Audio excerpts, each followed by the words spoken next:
عربيتك بتسخن كتير رغم انك عملت كل حاجة ممكن تتعمل.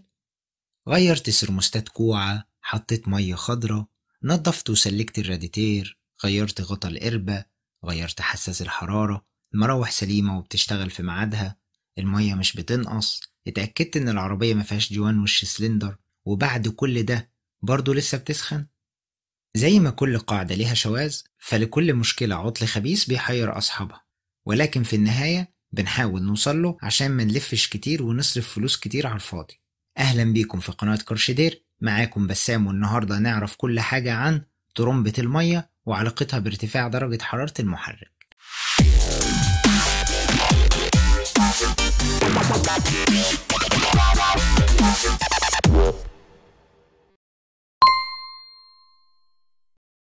قبل ما نعرف ازاي طرمبة المية بتتسبب في ارتفاع درجة الحرارة رغم انها شغالة وسليمة، تعالى في اقل من دقيقة اعرفك ايه فايدة وضع طرمبة المية في دورة التبريد اصلا.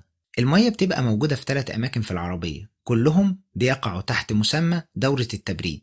المكان الاول مستودع او خزان المية، ودي بتكون القربة، وفي بعض السيارات بيبقى الراديتير نفسه هو مستودع المية.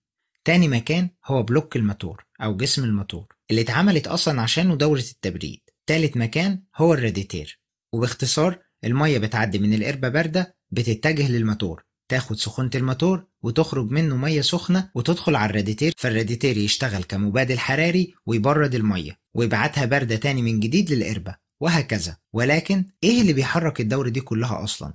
وايه اللي بيخلي المية تمر بالمراحل ال3 دي؟ أكيد طبعا طرمبة المية.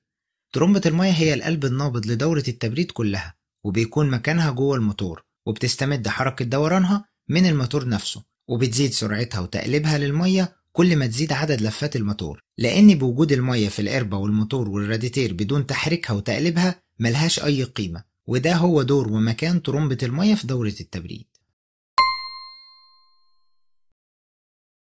90% من الناس مش بيفكر في احتمالية إن طرمبة المية بيكون تقليبها ضعيف، وده طبعا بيتسبب في ارتفاع درجة حرارة المحرك، ومعظم الناس بتتجاهل الفكرة دي لسبب، وهو إن كلمة تقليبها ضعيف مفهومة بشكل غلط.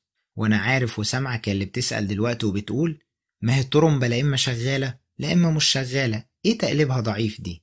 البعض مننا فاكر إن التقليب الضعيف يعني الطرمبة سرعتها هتقل، وده طبعا مفهوم غلط تماما، لأن الطرمبة مرتبطة بعدد لفات الموتور، بتلف بنفس قوتها مهما كانت حالتها جديدة أو حتى قديمة ولها 100 سنة. في كل الأحوال عمر سرعتها ما هتقل أبدا، لأن طول ما الموتور شغال هي شغالة معاه. طيب أمال إيه حكاية تقليبها ضعيف دي؟ أنا هقولك.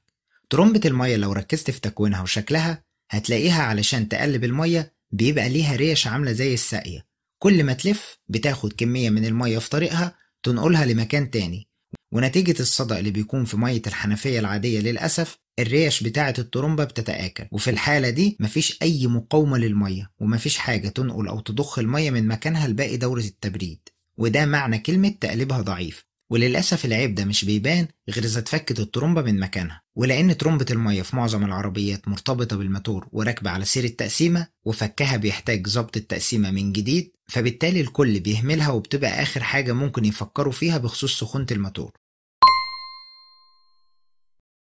في طريقة بيستخدمها بعض الفنيين مؤخرا لاختبار مدى قوة ضخ طرمبة المية، وهي نفس الطريقة اللي بنقيس بيها قوة ضخ طرمبة البنزين وكبس الموتور، وده عن طريق إننا نحط خرطوم ساعة الزيت أو ساعة الضغط في أقرب فتحة بيطلع منها مية من الموتور تكون قريبة من ضخ الطرمبة، ونشغل العربية وندوس بنزين، ومع زيادة الار بي ام نشوف هيزيد تقليب الطرمبة ولا لأ. لو زاد هيتحرك المؤشر في ساعة الضغط، ولو فضل المؤشر في مكانه مش بيتحرك يبقى الطرمبة أصبح تقليبها ضعيف ولازم تتغير. لو وصلت لحد هنا ما تنساش تعمل لايك للفيديو وتشترك في القناة عشان يوصلك كل فيديو جديد، واشوفكم في الفيديو الجاي. سلام.